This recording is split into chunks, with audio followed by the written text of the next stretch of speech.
thank you all for coming. It's great to have such a good turnout and to know the community is interested in what's going on and wants to start paying a little more attention, because we seem to not do that too well. Hopefully we get the voter turnout that we'd like to see this time. Maybe the most in the past 10, 12 years would be great. No 7% again. The most important thing, and the reason I would have wanted everybody here, was you're going to ask the questions. Not everybody can be here. Please go out and talk to 5 friends. Say, look, these folks really, I liked what they had to say. Make sure you get out to vote. Have those 5 people talk to another 5 people, and let's really get a very good voter turnout this time. All right, candidates. We have all the candidates up here except Joe, who's running well, he's a councilman in First Ward. He did not respond to coming. So we have James Giuliani. Joe's father just recently passed. Oh, Joe's father passed? That's probably why I didn't hear from him. Got it. James Giuliani's running in First Ward. Louise Michael is running in Third Ward, better known as Wheezy. We have Danielle Trumble, who's on council now in 5th. And we have Marley, who has a last name that I'm not going to try to pronounce because I'll tear it up. She's running in 5th as well. We have Brian Butcher, who's a sitting councilman in 7th Ward, and Ben Mayle, who's running for that position as well. Mayle. I've only known it since high school. We have Dave Wilson who's going to moderate, ask the questions. We are going to give each candidate 2 minutes for an opening statement, 2 minutes for a closing statement. A minute to answer the questions each. Okay? It's up to Dave if he wants to give people a chance to rebut whatever someone has to say, then that's definitely up to him. All of these questions came from the people in this room that you're being asked. So these are their concerns. Hopefully you guys have some great answers for them. We do have the privilege of having Joe Early here as well. He is running for U.S. Congress. So if anybody has any questions for him, please feel free to ask him. He'll be more than welcome to answer any questions. So Dave, without further ado, you got a time clock? You got candidates. All right. Sure shows, sir. 2-minute opening statements and 1 minute. 2 minutes. Can you do 2 minutes, James? No way. James, this is why Dave was called. Just for you. Just so you know. Yeah. Anyway, good evening, folks. More than anything, none of us up here can do anything without all you folks have an interest. As Todd said, we need participation. None of us up here will be able to do anything unless we get people to come out. 7% isn't going to do it. I'd like 25%, 20, 25. So that being said, I'm not sure who in this room maybe doesn't know me, but I grew up here. My dad was a dentist in Westover. I'm a Westover boy. I used to walk across the bridge. I went 1 to 12 to Catholic school, St. Francis. I was an altar boy. They made us walk across the bridge when you could do that at 11 years old. So like I said, I'm not going to do this in 2 minutes. So that being said is that I went to local schools. I started into my own business when I was 15, 16, right on campus on Ynigues canteen lunch. I bought my first laundromat. And then at 18, I decided I'm out of the laundry business. I don't need any money to like hide it or anything. So I went into the good rental business, okay? As people really love landlords. So that being said, what I did at that point in time, I built, and I started buying in one location. My family, we bought all over. My mother has still key locations, the university, campus, et cetera, et cetera. But I always looked for location because that was the first thing that I learned. I'm a businessman, okay? I always look and you have vision. You have to have vision of what things can be. So what happened at that point in time, I started buying in one location across from Arnold Hall. And what I did, it took me a long, long time. And things weren't favorable at certain times. But we've been fortunate enough that what I was able to put together with my wife and children is that we put together close to 14 acres across from a major campus, West Virginia University, next to the downtown, next to Whitmer Park, next to, just give me one more second. Oh, yeah. And what that's going to turn into, folks, is that the largest development that the city will have seen in many, many years that didn't have to do with West Virginia University. It'll be over $200 million worth of development with new roadways and everything, but we'll talk about it. We'll really talk about it. Thanks for everybody being here. Thank you so much. Do me a favor, say your name and give your here. She waves this card, it's time to start. You can finish. Hi, my name is Louise Michael. I'm running in the 3rd Ward. Everybody knows me as Wheezy. I owned businesses in Morgantown about 14 years ago. So after I closed my businesses, I went to work for Mylan Pharmaceuticals, and as everybody knows, we all lost our jobs. I'm currently working for WVU Police as a campus safety officer, and I do a lot of patrols at night, so I see what goes on in the city at night times. I'm running because I wanted to get involved, and I'd like to see Morgantown get cleaned up a little. I have some issues with what I see when I patrol, so a lot of my focus is going to be on like getting the city clean. So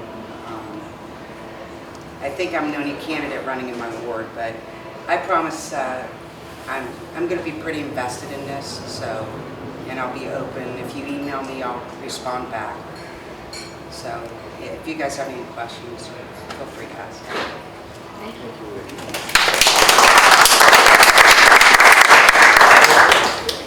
Hi, I'm Danielle Trumble. I'm the current Deputy Mayor and 5th Ward City Councilor for the city. Before running, I served on many boards and commissions with the city and was a neighborhood leader.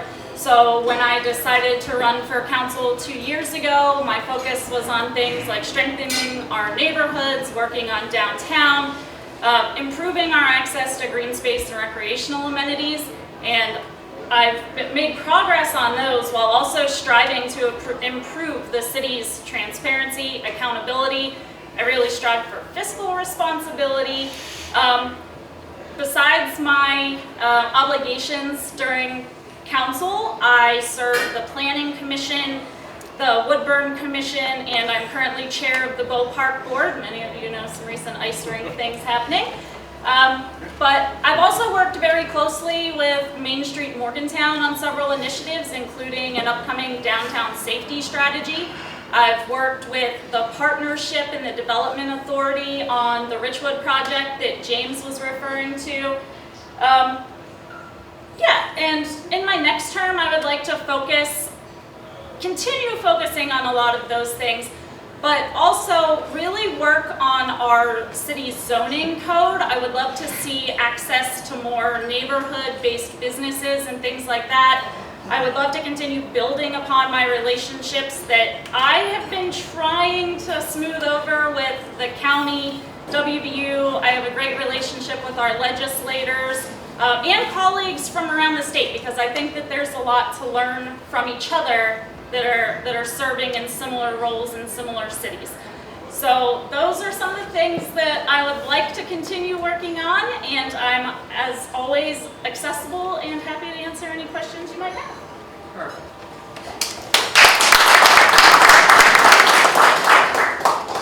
Hi everyone, I'm Ynigues, or you could just call me Marley from Morgantown. I'm running for the 5th Ward, and I first came to Morgantown in 2008, 15 years ago. I came here for school, and I just fell in love with the community. I've since, I've been focusing on different nonprofit boards. I'm currently helping revitalize the Monongalia Arts Center downtown and making that an arts hub for our community again. Previously, I've also served on the Elkin City Council, so I have experience working with a number of issues and getting ideas from throughout the state.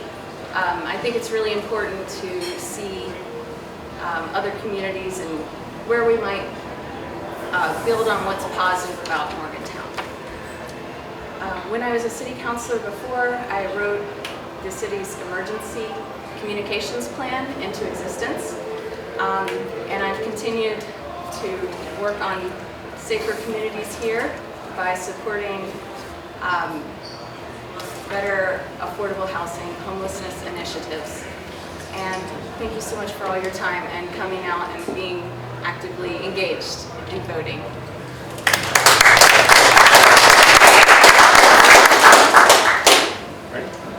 Hi, I'm Brian Butcher. I am the city councilor for the 7th ward currently. I'm running for re-election. I'm on council 2 years, going for another 4.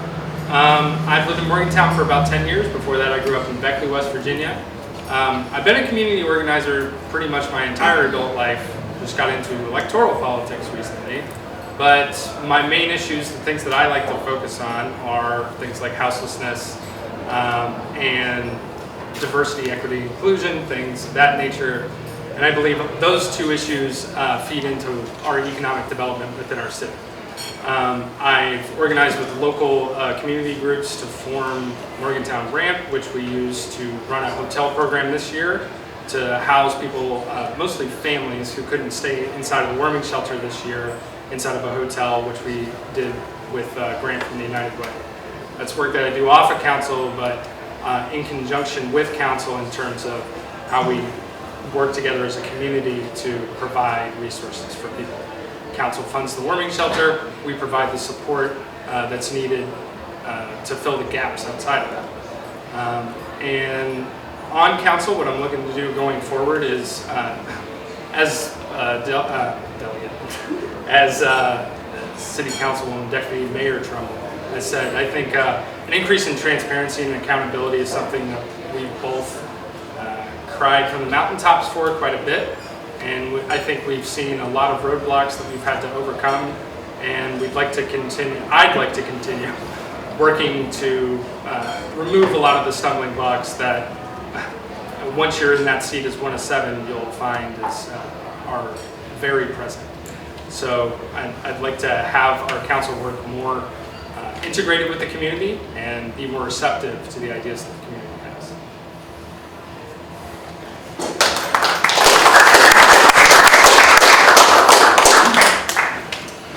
All right, thank you guys for coming. My name is Ben Mayle. I'm from Morgantown. I grew up here. I've been here my whole life. Was kind of unaware about council. I never really paid attention because it wasn't with the other stuff until a few terms ago when they were trying to buy the Haymaker Forest, and I'm like, well, when did I even vote for these people? I didn't have any idea when it was, where it was, because it's held on the odd number of years away. That's when I really started paying attention. And I realized I didn't like or agree with much of anything that was going on. I had a baby on the way right around elections. I couldn't run that term, so I waited until the last time. Had to get clearance from the wife to do that. But yeah, growing up here, it's changed, and I don't think a lot of it has been for the better. Main things are basically, I don't think that Morgantown is safe. We've lost a lot of officers over time. We're 20 below what we should probably have.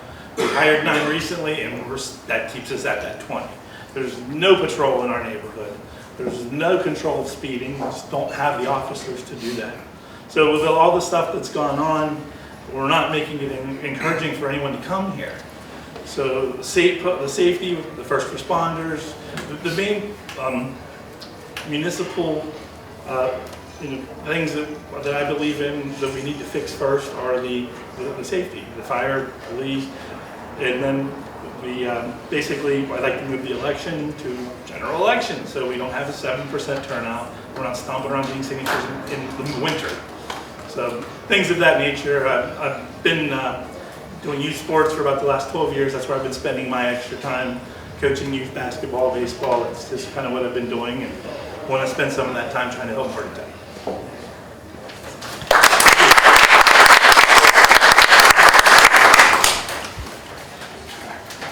And as Todd said, I'm Dave Wilson, and shameless self-plug, you can listen to my show every weekday on WAJR, 9 to 10. In fact, these fine people will all be on the show, well, you all know they're not, very soon, about 3 weeks actually. We'll get all that taken care of. But without further ado, a couple of things. Many of you have asked very similar questions. In fact, some of them are word for word. In an effort to be efficient, I'm going to try to lump some of those questions together. So if you don't hear your question word for word, that may be what happened there. But otherwise, for all your questions tonight. So, if you guys are ready, 60 seconds, James. 60 seconds. Let's try to speak up a little bit so we can hear you back here. Yeah, talk loud and proud. So, our first question has to do with business. How does the city intend to attract new business into city limits or increase the existing tax base? We'll bounce around, but we'll start over here on the left with James. 60 seconds. How do you intend to attract new business? Well, we need to build a town-gown relationship because we have some certain wonderful resources. West Virginia University, we put an organization together called the Partnership, working with the county. And here's what I can tell you, is that, as I said, we've got the property that nobody's heard about yet. This is going to be the largest development the city of Morgantown will put together at Willie Street to the campus. But what it's going to do is much more than that, folks. What it's going to do is we're going to bring the gateways in. Down on Pleasant Street, coming from Westover into Morgantown, coming in the gateway from what would be the Ramada end and such, coming in the opposite way. All the gateways need to be improved because what we have to do, we have to bring this vitality and synergy. And when this development starts up in the top, coming from the mile ground down and through the downtown, what you're going to see is different things happening. There's been money invested in the amphitheater, and honestly, golly, people don't understand it, but there is money being invested in Morgantown. And so that being said, we have a wonderful opportunity. Gateways, WVU, everybody working together, county, everybody. Let's do it. Same question. Being a former business owner, I believe we could bring more people in if we have more attractive. If you're coming into town and you want to see clean neighbors, clean buildings. I know my business, I was always keeping it clean for the outside appearances, so I think the appearance is going to be everything downtown to clean it up, get the trash off the streets, things like that, and make it more friendly downtown where you feel safe, as they were talking about earlier, and that people want to come back and do their businesses downtown. So hopefully we can make it look more pleasing to people to come to Morgantown and bring their businesses in. Yeah. Building upon what Louise said about safety and cleanliness, because those things are very important. I think that people really value us as a small business community because we are so welcoming and inclusive. So continuing to work towards those things. But also, as I mentioned earlier, I would really like to see some changes to our zoning code that would allow for more mixed use and for more neighborhood-based businesses, because those are the kinds of things that make our neighborhoods interesting and vibrant and make people, and I count downtown as a neighborhood, right? Make people want to be here and want to do business here. So those kinds of things. I also have a few initiatives that I'm working on, some with Main Street and some through the legislation. We've got a designated outdoor refreshment area legislation that I'm working on with Delegate John Williams and Joe Statler and Evan Hansen to really kind of improve fluidity through our downtown and allow more traffic and commerce between businesses. Marley. If you've ever opened a small business in Morgantown, then you know that the first couple of years are super key. And what that means is you have to grow your customers and you have to get the word out. What really helps in the meantime is understanding that these are still small businesses and they're still growing and they need the nuts and bolts to make that happen. Financially, we can look at other cities in West Virginia. We can look at Buchanan. They keep their main streets, they are full of small businesses because it is supplemented by the business and operating revenue from a lot of these, multinational corporations that are there. Because of that, it's much easier to start a small business and it's much easier to hang on for a couple of years until you can really put down roots. I think that Morgantown needs to reevaluate that. Right? So I know not many years ago, but years ago, we were called recession proof. And I think a lot of that was due to the fact that we are a small business community. I think that's where our biggest strength lies. We're able to, when we encourage small business, we're able to recycle capital within the community instead of centering it outside of West Virginia or it's outside of Morgantown. I don't think we do enough to incentivize small business or make sure that they feel welcome, make sure that they're well incubated. I think that there's a lot of friction that exists between both city government and the other levels of government, but also other entities that may be wanting to help foster the development of business. And those relationships need to be repaired, just as we need to keep the downtown clean, make sure that people are well provided for and that we don't have safety issues downtown, that all of our public employees feel like that they can work at their optimum capacity. All of that's important, but I think the biggest thing right now is to try to repair some of the relationships. And The thing about going last is pretty much everything's been said to some extent, so I'll just kind of go over the highlights. Cleaning up downtown, safety so people feel safe coming down there, and incentives. Incentives to get people back in those spots downtown. That's the easiest way to do that. You help them get started there so we can all go down. I don't go downtown for anything anymore, to shop. I mean, I don't like to be like that, but it's just, I haven't gone down since the first year of COVID. I went down to Coldstone with my family and got hit up 3 times by the time we got from Coldstone back to the car. I mean, it's not a place we wanted to go lately, and I'd like to change that. We really need to do those things, but again, safety, cleaning up, and incentives. That's what you asked for, Ben, because we're reversing in this direction this time. The next question kind of builds off what each of you talked about. Being specific, please give one specific realistic program that you will propose to fix the atmosphere and business climate in downtown. We'll start with Ben this time. Okay. Say that one more time. Be specific, a realistic program to improve the business atmosphere in downtown. Realistic program. I'm not ready for this question. Okay. But it'd probably have to be some sort of program with the things that we just talked about there, in that order, probably the cleaning up and stuff. But we'd have to come with one. I don't have a plan for that right now at this moment.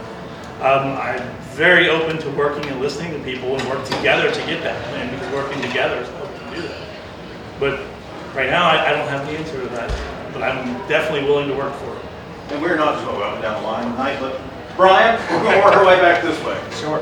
I think a realistic plan, one that I've thought about, we've kind of talked about a little bit, is one in which we really incentivize incubation, and that we make sure that we, again, through that, develop relationships with people like the partnership to really give them the kind of tools and resources that they need to incubate businesses so that people feel comfortable starting a business in Morgantown and feel like they're actually supported by our city and not antagonized. So I think really we need to find ways in which we can work with places like the partnership and WVU to put real resources, real money, maybe from COVID funds, maybe from the general revenue, to incubate businesses and make sure they're supported, especially, as Marley said, in those first couple of crucial years. Mark? Well, to elaborate on what I was discussing, a lot of our businesses are service related. We are a hub for West Virginia and many communities surrounding us. We have a lot of restaurants, we have a lot of service industry businesses, and we need to make sure that these businesses, which are especially vulnerable in the beginning, have the funds to become community institutions. And looking at some of these different schedules or tiers for the business and operating tax would support them. Thank you. Danielle? I do a lot of work with Main Street, and I am on the city's Small Business Assistance Grant Committee. So I think that programs like that are great, but building upon what Councilor Butcher said about a small business incubator, that was something that I kind of proposed during my last campaign cycle, and I've done a lot of work with the WVU Small Business Development Center. But I would like to see a city-oriented incubator, because there are a lot of steps that go into opening a business, and a lot of people don't know how to navigate that process. I went to a ribbon cutting last year where they could not open because a restaurant did not know that they needed a health inspection first.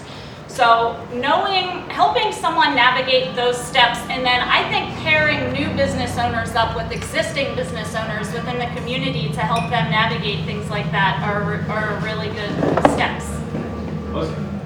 I agree with Danielle on that. We need to navigate. We need to get everybody to work together. Partnership maybe with WVU and the downtown business owners, to help navigate getting into new business owners and help them get started, and also provide them with the access to, how to start a new business. So, and that would be a good start. And James. Okay, this is where we get real. I firmly believe Morgantown is already a wonderful place to live. Rather than viewing it as an unsafe place and cave to fear-mongering, I see Morgantown as a beautiful small town with lots of character that we continue to improve through smart development.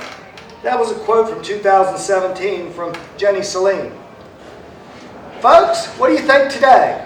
So let's get real. What we need is the first thing downtown, because I'll look at the big picture, but the real picture is if we don't get control of our downtown, and everybody knows the problems, it's everywhere, guess what, folks? Everything everybody else mentioned, to pick off then what Ben said, I don't come downtown. Guess what, folks? If we don't clean it up, nobody's going to come downtown. Students aren't going to come here. Their parents aren't going to allow them to be here. And guess what? We all suffer. Am I speaking too loud for everybody, or can everybody hear me? Because sometimes I get accused of speaking too loud. How about that? Guess what? I'm passionate and I love this community. And guess what? We are going to change this. So let's get real.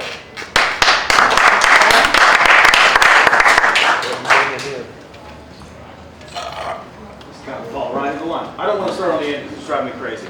Let's start in the middle. Danielle, what are your plans for affordable housing issues?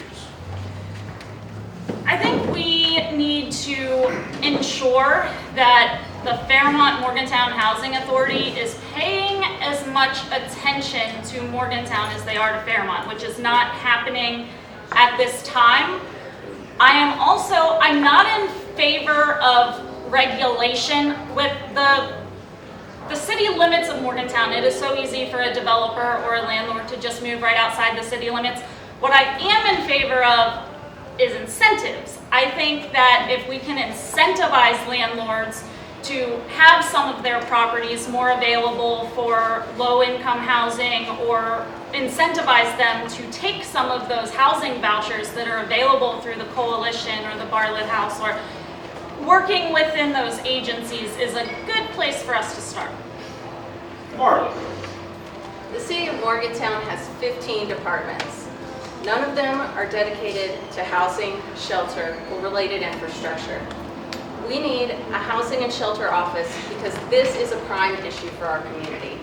We need people researching policies that can work for our community, that make sense for Morgantown, and we need to be able to have an advocate to say, this is the funding we need to make this happen. Right now, we're dealing with a lot of good-hearted individuals, nonprofits, grassroots organizations like Morgantown Ramp, which I'm also a founding member of. But we don't have the city backing it up. United Way asked for funding and did not get an answer until late November. And that's not that the city doesn't care about homelessness, but it is to say that we don't have the resources to plan long term. So we need a housing and shelter office for Morgantown. Pretty curveball. Leslie. Louise, I'm sorry. Again, Louise. just, There, I'm wondering, okay. no, it's okay. You want to just call me Weezy? Can I do that? Yeah. Okay, I Louise. actually prefer that. You got it. So what about housing? Affordable housing. Affordable housing. I really wish we had more of that in Morgantown. Me? He just said I live in affordable housing. I live on Beechhurst Avenue, which, is?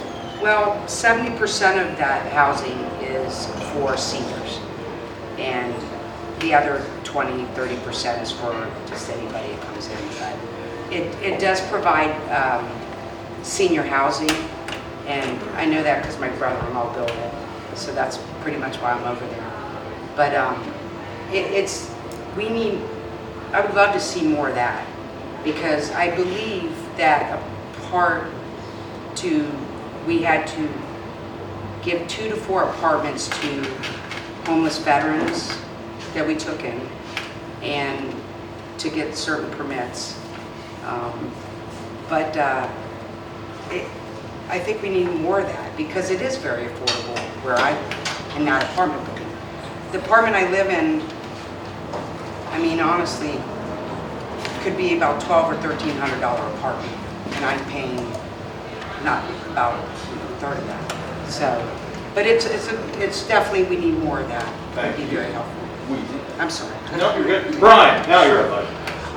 Yeah, so to increase affordable housing, I think we've talked about this a lot, but accessory dwelling units, I think, would be allowing accessory dwelling units and looking at our entire zoning code, which is very archaic, would allow us to increase affordable housing. I mean, I think Danielle also made a great point, which is something I've heard from members of the board of the Fairmont Morgantown Housing Authority, is that we really don't focus, well, the Fairmont Morgantown Housing Authority doesn't focus on Morgantown as much. It's more Fairmont than it is Fairmont Morgantown, than it is the Morgantown part of Fairmont Morgantown. And so I've been in conversations with Crystal Caruso from Fairmont Morgantown Housing Authority and facilitated those conversations with our city management. And I think that there's a lot of good intent there, but we need to actually get shovels to the ground and projects done within our community and prioritize our community.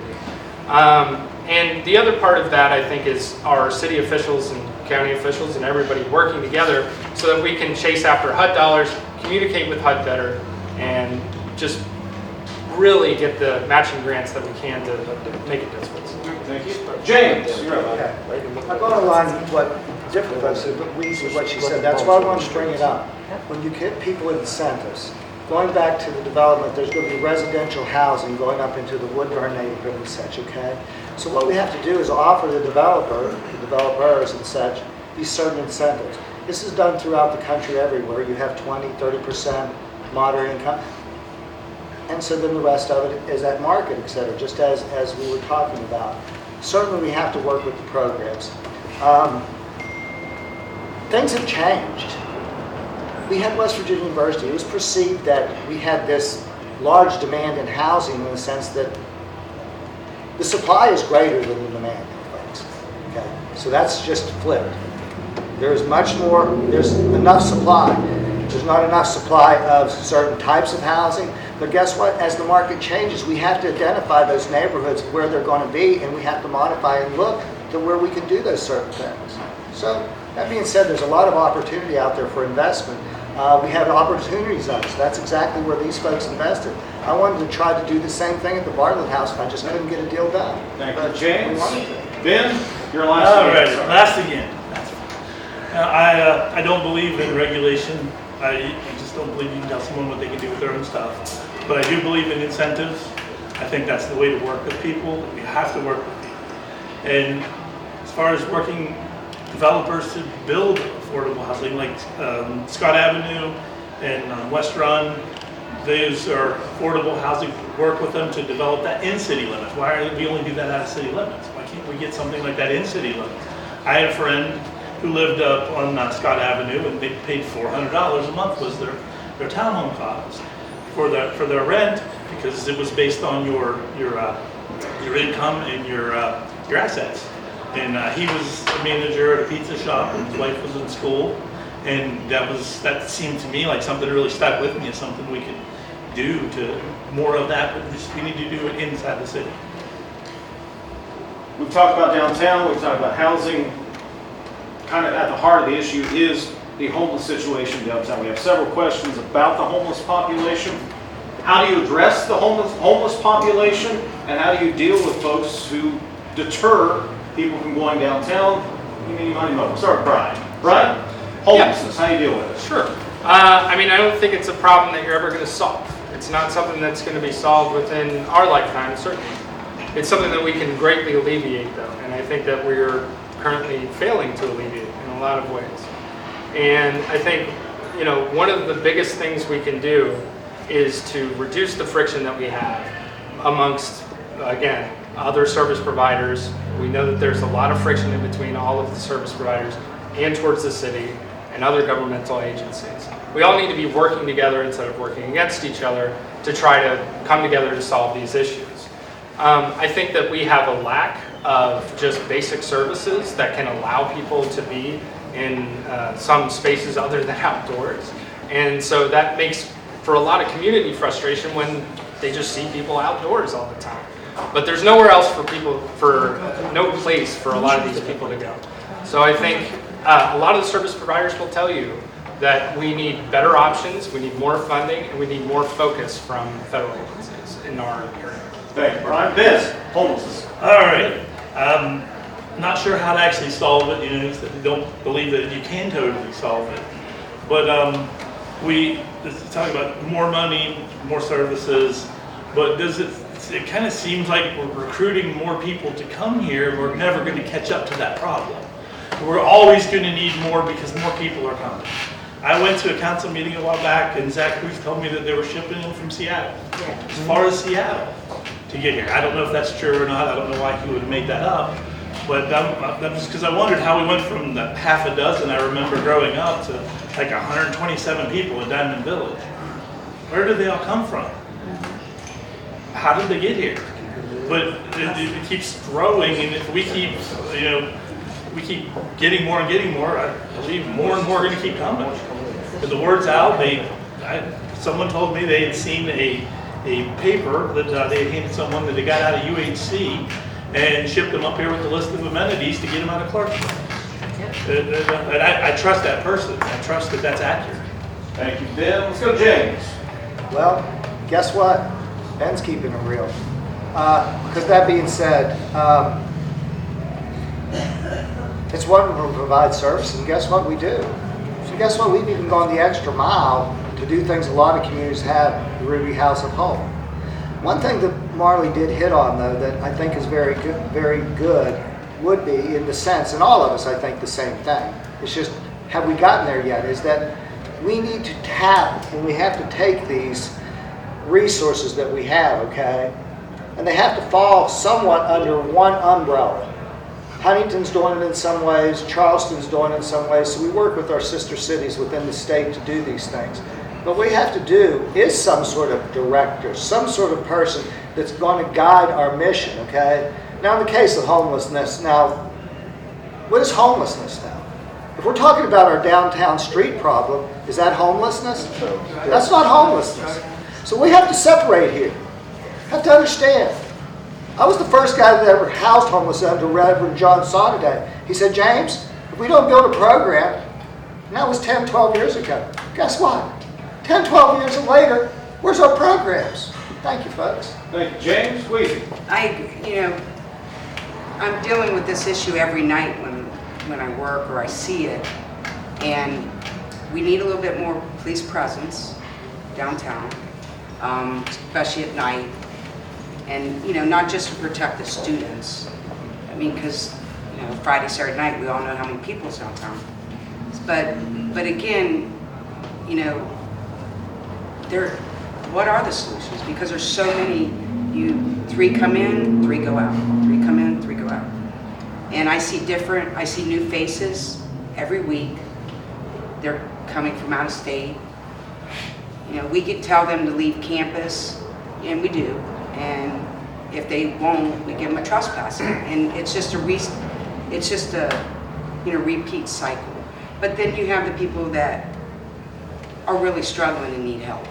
And then I've experienced people that, you know, have had drug problems, are homeless, but they've been helped and we've helped them, and now they're doing really, really well. So there are people that want help and want good housing and the help. But we just have to figure out what to do with the drugs. And, you know, the people that don't want the help, that are doing drugs. So a little bit more police presence would be a little bit good downtown. Danielle. I think James made a really good point because a lot of people do blend the homelessness problem with the addiction problem, and they are two completely separate. So that being said, I have long been a proponent and advocate for Hazel's House of Hope. I recently even managed to get myself appointed to that board up there, the Morgantown Community Resources Board. We advocated because the city and the county are such supporters of that program, we really felt that we needed to have a voice there. So there is now a city and county representative. We've been working with the Coalition to End Homelessness on a Built for Zero initiative, which gets a lot of service providers together. We've been working with the MCR, Morgantown Community Resources Advisory Council, which gets representatives from each of the organizations there together. And getting them to work together and stop duplicating services, because that just results in competing for funds. So having them all working towards the same goal, but each being responsible for a specific piece is. And Marley, homelessness. Homelessness is the toughest issue in Morgantown in 2023, and it's because we have not been acting strongly as a community on this for so long. We're treading water, we're not being honest with the resources that we need. When we look at some other cities in our state and what they've had to deal with, Huntington really had to deal with the drug epidemic, and how did they do it? They got honest with themselves about the problem, and they said, we are going to start by taking numbers and figuring out how much need there is and where the needs are. They tried different things, some of them worked, some of them didn't. They realized it was a community issue. It was not just individual people with addiction. There was an issue of need for neonatal care for children born with substance use disorder. What I mean is the city looked at it from a holistic perspective. We are not doing that with homelessness. We have to say, we have to have this housing and shelter office so we can look at these policies. Thank you, Martin. Again, kind of keeping along the lines of what you had been talking about. What are you going to do to combat the drug problems, the drug addicts who are downtown on the streets, who are using in front of citizens, and again deter people from downtown? Louise, I want to start with you this time. It's got to stop. I mean, you just can't have it. As a former business owner, I wouldn't want somebody doing needles in front of my bar. So again, I think a little bit more police presence. It has to stop. I mean, police presence, I would say, for drug use. Danielle. I think that it's hard to look at people when we are under-resourced. We really need to support the agencies like Health Right and like Lauren's Wish, who are helping people who are struggling with addiction get the treatment that they need and get the services that they need. And when we are at a place where everyone who needs it has an opportunity, that to me is when the enforcement comes in, because safety and security of our downtown is of the utmost importance. And as a community, if all of our businesses close up because they don't want to be there, we don't have the funds to help anybody. Marley.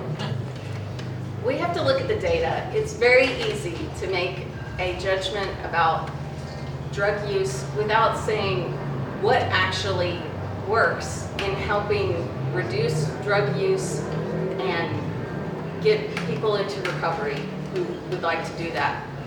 And what that is housing first. It's very effective. It's much more difficult for somebody to stop using drugs if they are sleeping, downtown and they don't have a roof over their heads.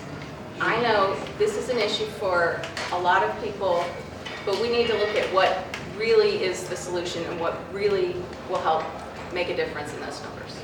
Brian, drug use.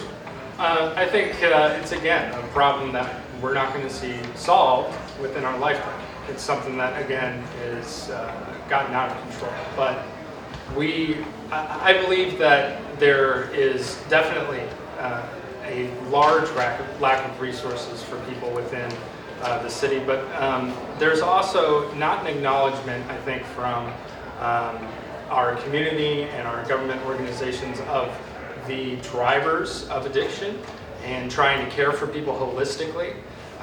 Things like being unhoused, but also mental health treatment, about economic opportunity, about us creating an environment in which people feel like they can thrive and they don't have to turn to things like drugs in order to feel sane every day. And those supports just simply aren't there in much of the state. I think we're doing better than others. But it's something that we need to look at holistically instead of trying to think that we can enforce the problem. Ben? This problem to me is kind of like in national, there's the immigration thing. Everyone wants to talk about it every 4 years, but no one's ever done anything to fix it. And the previous councils have done nothing for this as this has been building up. So this could have been stopped a lot sooner or fixed and corrected in a better path a lot sooner. So now we're in this tough situation. But as far as downtown, a bigger police presence downtown, making them uncomfortable, doing it in front of the businesses. But what you're really going to end up with, though, I was down at the rail trail in April. My son and I went down and did the mud cleanup, and we picked up 108 sharps, the group that we were down there in 2 hours. On 76 bags of trash and 108 sharps. So they're probably going to move down to there. We're probably going to just relocate it from in front of the storefronts to down to there. So I don't know what we're going to actually get accomplished, but we can at least help the businesses by it not being in the doors of the businesses. James, I don't think you last week. I don't know, dude. I think he's going last. James, drug. You know what happens when you do that? All these people put all these different thoughts, and now I've got several things going around in my head. Anyway, one thing I have to address with this, okay? It is a presence, all right? And we have a situation that we have, and I've got to get this in because I don't have any questions there, but one of the things that happened, we passed a non-EMS excess levy that the city contributes almost $1 million a year to, okay? Well, we're duplicating the services that why Mon EMS was even formed out of WB Medicine and Mon Health, Vandalia, 2 large health corporations. So we have our first responders, our police, our fire department, which are both very well trained, and we're going to train them better. We're going to do better for them. We're going to work for them because nobody's mentioned tonight, but right now we have no confidence against our city administration and council. That being said, okay, how do we get people to come to the line? How do we get them to operate? But what I'm suggesting is this. Whether it be police, whether it be firemen, because they are our first responders, okay?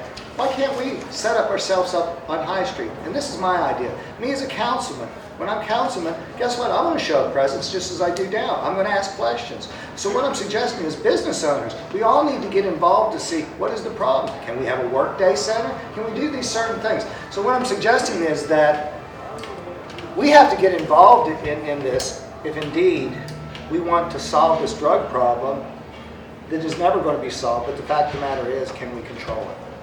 Thank you. Todd, I'm changing the rules. Rapid fire. Go ahead, Ben. Yes. We're making it Is up. Health Right still downtown on First Street? You're getting ahead of it. But go ahead. It's in both locations. Okay, I was just saying, but it is up at Ramada, because I know the last time around there, No, it was kind of it's right down on Wall Street. to remove about it, it. to Right remove it downtown. completely, all the services in one place. It's in both locations. Okay, I wasn't sure, because I kind of thought it was still down there, but I wasn't sure. And that I thought would help some, and the people that want help, be there with the help.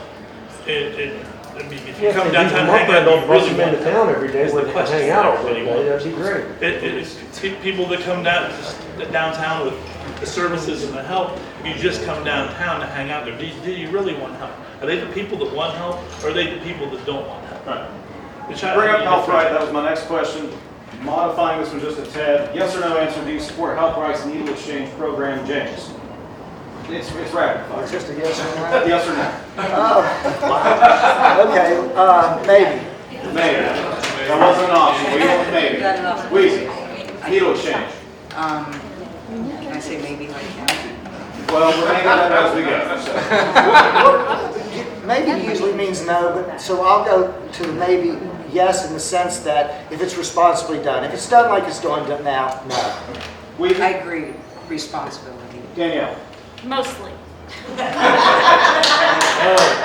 Dear God. Yes. Brian. Emphatically, yes. Ben. I'm going to go with no. All right. Just, it seems like encouraging, and I understand the aspect of clean, but I'm going to go with no. This one I will is take a the long maybe. one, so hang with me here, okay? The City of Morgantown imposed a new set of city personnel rules that took effect July 2022. The new policy contains many changes that drastically affect the way city employees serve the citizens. One of these changes allowed the city administrator to choose paid compensation for the 14 state holidays instead of paid time off like all other city employees receive. Historically, the firefighters were able to use these holidays at predetermined times, so there was no interruption of services to the community. Every other city employee receives those state holidays off with full pay. Not only do firefighters no longer receive the days off, but get their pay for those hours, but the pay for those hours is not being compensated correctly. The question is, would you consider or support changing the policy to reinstate proper compensation for civil service employees that is equal to the policy that existed prior to July 2022? Deputy Mayor, since you're Deputy Mayor. Sorry, Dan. I'll go first one. I think you're all anxious, eager. But Danielle, Deputy Mayor, go ahead first. I need to preface by again saying we are in active litigation about this, and as a current member of council, I am not supposed to speak about it. But I'm sure many of the members of the fire department can tell you I have been one of the only council people who has been very vocally outspoken about a lot of those changes that have taken place. And I have been working on their behalf, as well as compensation with the police department for many months. Before the July thing took effect, we should have taken care of it before it was in place. Amen. Thank you, Dan. I want to get Brian, the other incumbent on the panel. Go ahead. I can pretty much say word for word exactly what Danielle just said. We are in active litigation, so there's not too much I can say about it. What I can say is that I am incredibly disappointed with how we rolled out the changes, what the changes actually were, that I didn't have anything to do with voting. And the kind of the feedback that I've gotten from members of from the firefighters and the police, and I think it's been the most frustrating issue that I've had to deal with being on this council, and I wish it never had happened. Important to mention, last iteration of council voted on this before this council took seat. We were not asked a single thing. We were informed kindly, is what they said. Thank you, Danielle. Thank you, Brian. Ben, the floor is yours. Simple, reinstate. Fully reinstate. It should have never happened. It's an embarrassment that it did. And we're not even to the rapid fire round yet. James, go ahead. It's simple. Certainly, reinstate. What was happened that we have a situation, like I said, that we're in, and I don't quite understand something, the message we want to send our civil service, our first responders.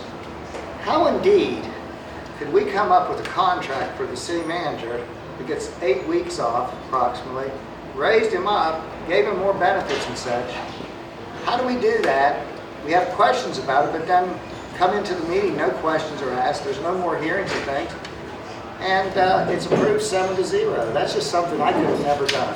Because what it did and said to me was this. Okay, what message does it send? What message does it send to our first responders? Okay, we can take care of this. How were we able to come to this agreement in 3 weeks with the city manager? But yet we've been going back and forth with all this for how long now? And we're going to continue how far forward? Thank you, James. Louise? I absolutely stand with the first responders, so I reinstate it absolutely. And let's get those 2 officers back on the downtown walking. Yes. Where they Yes. Mark? Thank you. I support our firefighters wholeheartedly. We need them full-time, but we should be compensating them for their work because they're on call 366 days a year. That said, I have worked with the city of Elkins before and helped restructure a payment schedule modeled after other governmental payment structures. No one got a decrease in payment. Everyone was adequately compensated, and we should be doing the same here. There's another question very similar to the one that was just asked. It's very, very similar. So, rapid fire response. If you are elected or re-elected to City Council, will you provide an audience to speak to the firefighters and the police officers? Again, yes or no? Yes. Louise? Danielle? Already have. Marley? With every department. Brian? Yes. Ben? Yes. Thank you. I don't know if two of you can even answer this question, but will you make a promise to make every effort to settle all the lawsuits against the city? James? This one. Every This one again, of yes or them. no? Every one of them, yes. Weezy? Yes. Danielle? Yeah. Get them off the books. Marley? Yes, let's move forward. There's no reason not to. And Ben? Absolutely. It's one of my top things. We got to clean that up and then basically get our trust back from our firefighters and our police officers. We have to regain that trust. Along those lines, since you brought that up, I'll let you go first. How do you rebuild trust between City Council and first responders? Well, we get rid of this. We get these lawsuits settled. We the stuff that happened on the 1st, we have to of July, we have to reinstate. We have to basically show a little more dignity for them and appreciation. With the pay scale thing, from what I understand, this who wants to come here and be a police officer with a higher starting wage, but if you make it to captain, you'll make $20,000 less than the current guy. If you put all those years in and moving up, we need to do several things to rectify that. It's very important, that relationship. Let's just go right down the line. Brian? Yeah, I think as Ben said, I think settling and putting that animosity behind us is number one, but number two is making sure that they have a living wage. I think a lot of what we've gone after in terms of what the city management has gone after and what has been priorities for some has been, looking at, where we can adjust here, if there's an incentive for hiring, if there's like a one-time payment, and instead what we should be looking at is, do they have a good quality of life when they live inside of the city? And they should be, the best paid in our region. Right. Marley? I agree with the importance of a living wage, but I also think that it should have never come to this. We should have had the doors open and been in contact with them beforehand, before any changes were made, long before. And let's just keep these communication lines open. Danielle, rebuilding trust. Pay, policy, communication. I would like to, there are some state laws that have some issues with collective bargaining, but I would like to see the city recognize both the Fraternal Order of Police and the Firefighters Union. I will say, that is something that I've pushed for, but it is hard to get that to happen when we are in active litigation. Active litigation. I'm with Danielle. Do I have to say I'm with her on this one? After pay, respect, I'm with her. And James. Well, this is sort of how I'm here. It's because I was looking in my community that given me a lot. I mean, I've been blessed. And I started and I was seeing what was happening, and I could read another quote for you that came from the mayor again, and she talked about demoralization because nobody was able to step up, and she wanted to use her fee, and we were demoralized over the streets. Really? If we were demoralized over the streets, what are we demoralized about now? So this is why I came back, because if indeed your first responders, your first line of defense, when I saw these things happening, I said, whoa, we can't do this. We have to bring our community together. And this is why I talk with everybody. We have to do it together. Louise's with the WV Police. She understands this. We have to work. The WV Police and the City Police, whatever communication we have to build on that. Our fire department, our first responders, what I have the idea is doing is taking these misfit things that we've done and building an actual first responders, a training center. We have the airport, we have other places, we have the locations that we can do these things. We can be so much better. We can be so much better, and we can give these people the opportunity to work in quality conditions with respect. But at the same time, with that happening, guess what we as citizens gain? We gain the best because guess what? They'll know they're cared about, and they'll care about us even to the nth degree. They always care, but to the nth, to know, because there's community policemen, there's neighborhood policemen, and guess what? We've lost that a lot. I'm sorry to go on, but guess what? This is what it's about. Thank you, James. Thank you. Not just police and fire, but city employees overall. What is your plan to retain city employees? Have you gone first yet, Marley? No. Why don't you go first then? All right, well, I am a member of Mountain Line Transit Authority, which provides our wonderful levy-funded buses. And we recently got to full staffing. We have listened to our team and said, what do we need? You know, providing more training, better pay, things like that. The city should follow the same model. Brian, retaining city employees. Yeah, I would agree with what Marley just said, is that better training and better pay is, I think, is paramount. But one of the things I've advocated for since I've been on council is that I believe that our employees should be able to engage in a quarterly review of our management. That includes all the way up to city, our city manager and their department heads. I don't believe that they have enough feedback from the people that are underneath them, and we don't really, as council, have an understanding of how our city employees feel about how they are managed. And that disallows us from being open and transparent with the community as far as like understanding and where our problem areas are and where we need to improve and what kind of leadership we may not frankly need. Thank you, Brian. Ben. Fair pay and being able to communicate with them. It's crazy that certain council can't talk to certain groups of people. You know, having regular meetings scheduled with them to see what those concerns are. You know, having someone to talk to. You know, is I think would go a long ways. James.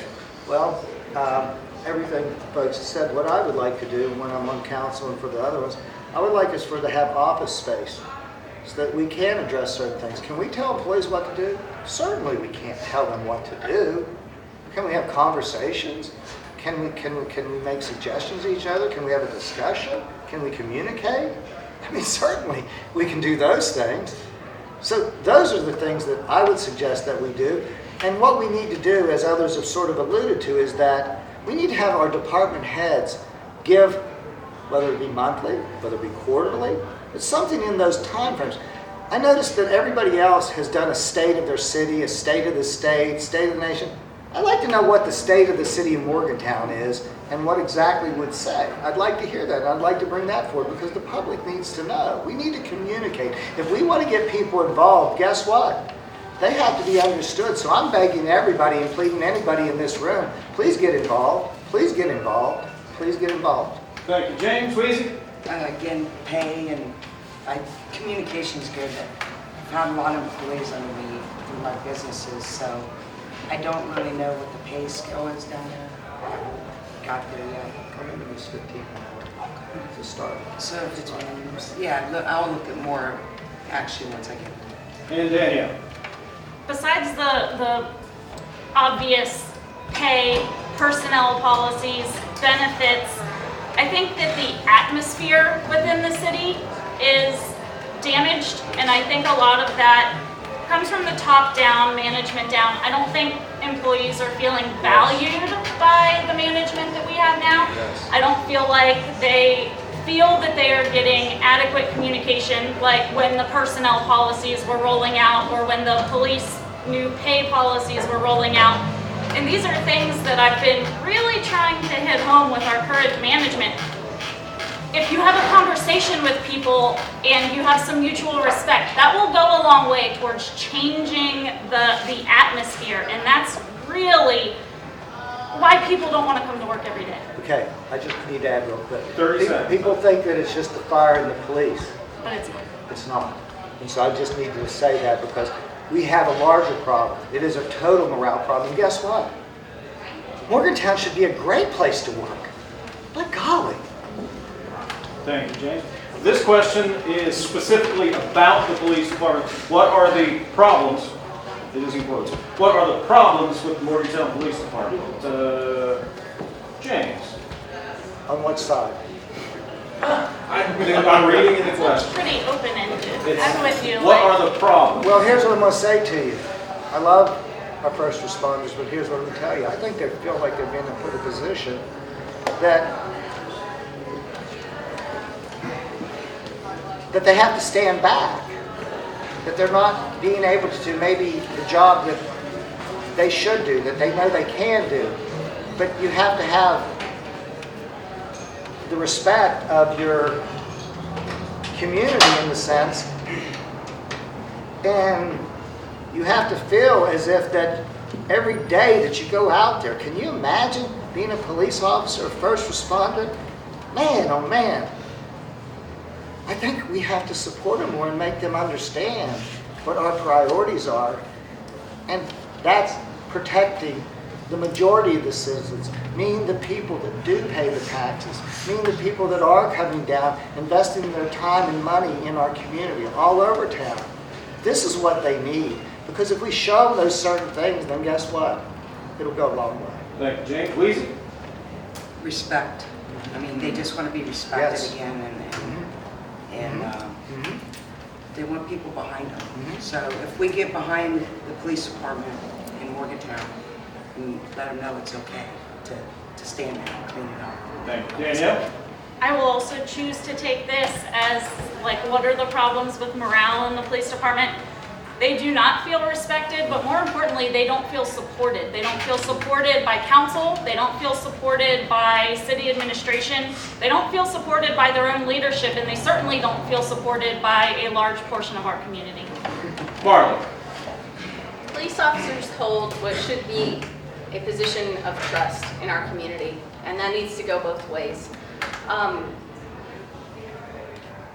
When I was speaking with a police officer at the Morgantown Citizens Academy recently, we discussed the fact that he was armed with about 70 bullets on his person at the time.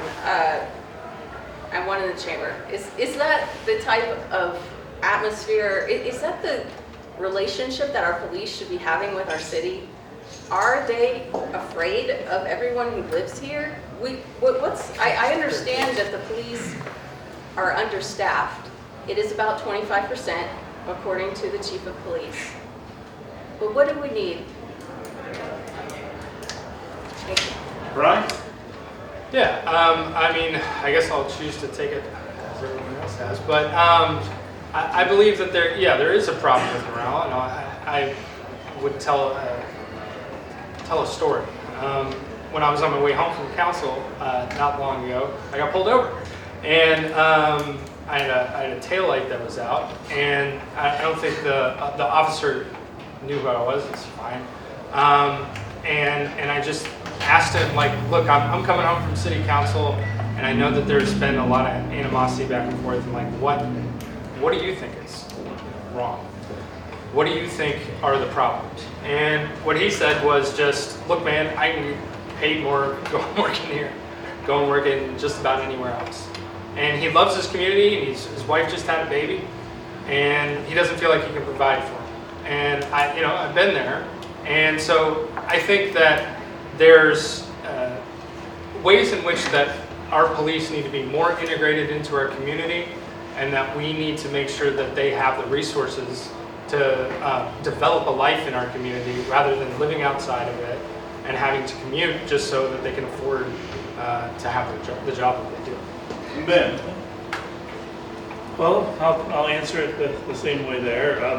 The pay until this recent thing for starting pay, amongst the worst in the region. That doesn't help morale. That doesn't help new people want to come here. It doesn't help people want to stay here. Bettering those aspects, and the overall morale is that they feel that people are out against them. There's a lot of people that are out to get them. They don't want them here, it seems. You know, so the way the councils have handled things, the review board is another one of those things. It's what are you really fixing the problem? There is a group that's their job that gets paid to do that, and why do they? How would you like if somebody else came and told you how to do your job when you haven't had incidents? You know, they're really. I mean, my other part about how I'll say this is, well, look at the other way. The problem is there a problem? Can someone give me 3 times in the last 10 years where this review board was necessary? Right now I'm against it. I'm open to changing my mind if I see something that I don't see. Thank you, Ben. Moving along, how will you address blight in the lower Greenmont, and along Brockway and Walnut? James. I'm trying to think.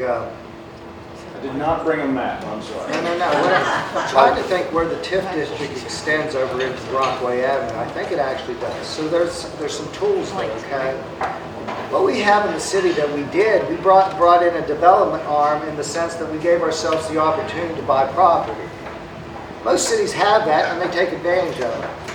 So it was even maybe 4 or 5 years ago when I was still attending council meetings where I had a sabbatical for 4 years. And I said to him, there's an opportunity on Brockway Avenue to buy moderate low-income housing. Why don't we take this funding that we have? Well, guess what? They said, well, we just borrowed $2 million to buy the new municipal building. I said, but guess what? It only cost 1.2 and it's going to cost 3 more. You got a cushion of 500,000. Why don't you invest it over here in Brockway Avenue? So I would suggest to you that reinvestment. The only way you're going to do it is reinvestment. And we have the opportunity. Cities can do that. We could have gotten into the business of moderate housing, low-income housing. If the city would have wanted to get involved, that would have been a wonderful area. Brockway to Pennsylvania Avenue. Guess what? They chose to make it themselves. But the point of it being, in all seriousness, is that we have to be proactive when we see those certain opportunities. And that opportunity has gone past us. But those are what you have to look at. Blocks of houses, certain things. Like I said, Morgantown is not the same place it was 10 years ago. There's 6,500 less students. There's 2,800 more beds by WVU. Tell me the equation, folks. Let's look at the equation. Thank you. James Weezy. Are we talking about properties? Yeah. Just if you're ready. Let me ask you, Dilapidated. how will you address the blight in lower Greenmont along Brockway and Walnut? I mean, can we work with some of the property owners? I mean, I feel like maybe if we start working with some of the property owners to clean it up. I mean, I know Buchanan, the town I was born and raised in. I mean, we literally, if they're elderly or they're just not available, we help them to keep the grass down, and then we build it. We charge them for, mowing the grass, weed eating, because we can't. Like I said, it's all visual, and to look at a property, dirty property. Again, Brockway is one of our gateways. Yeah. Ooh, I'm going to get to that. Exactly. Don't get ahead of It it. is a gateway. He's reading off the notes. Danielle.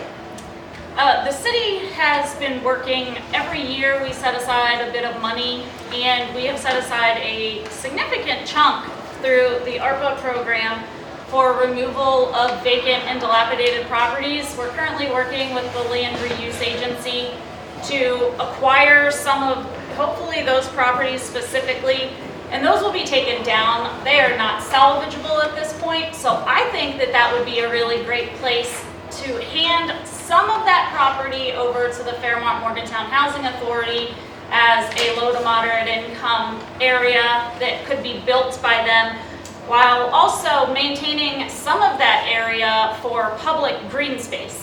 I say green space, not a park, because Bow Park freaks out every time you mention a new park. But if we had some public green space there, that would go a long way in that neighborhood that doesn't really have any public recreation area. Danielle Marley.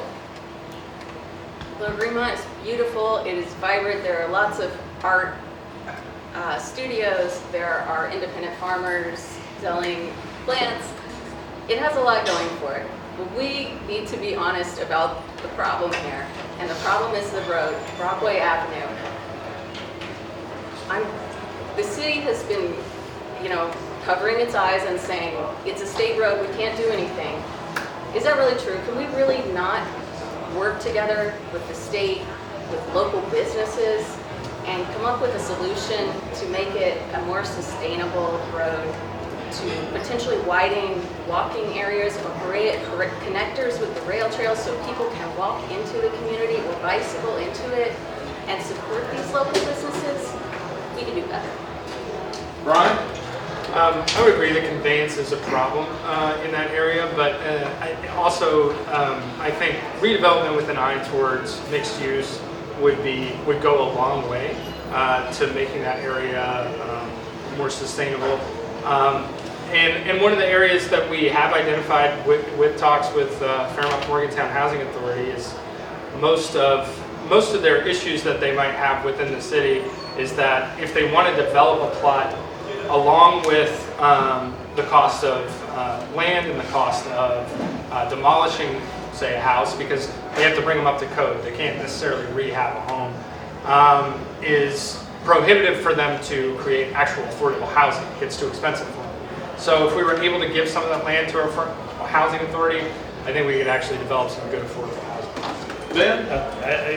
I agree with everything Danielle said there. It's the absolute best thing we can do with it down there, I believe.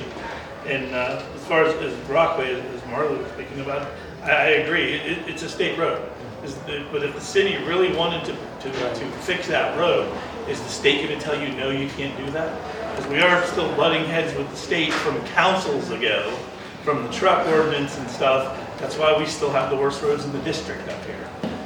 But it's going to be communication. I know that she prides herself in working with the county commission, and things like that are how we're going to make the difference on things with these. That and state relationships. She's talks about mending them. She's done a great job. We need to continue doing that because we're not going to get anything done other than saying, hey, we're willing to pave it. Will you let us? Thanks, Ben. James was talking about entrances to town. What is planned to be done concerning the entrances to Morgantown, particularly Beechhurst Avenue and Don Knotts Boulevard? Marley, I'll let you go first this time. I think we have some major opportunities there with, you know, we've got some roads that need better multi-use transit.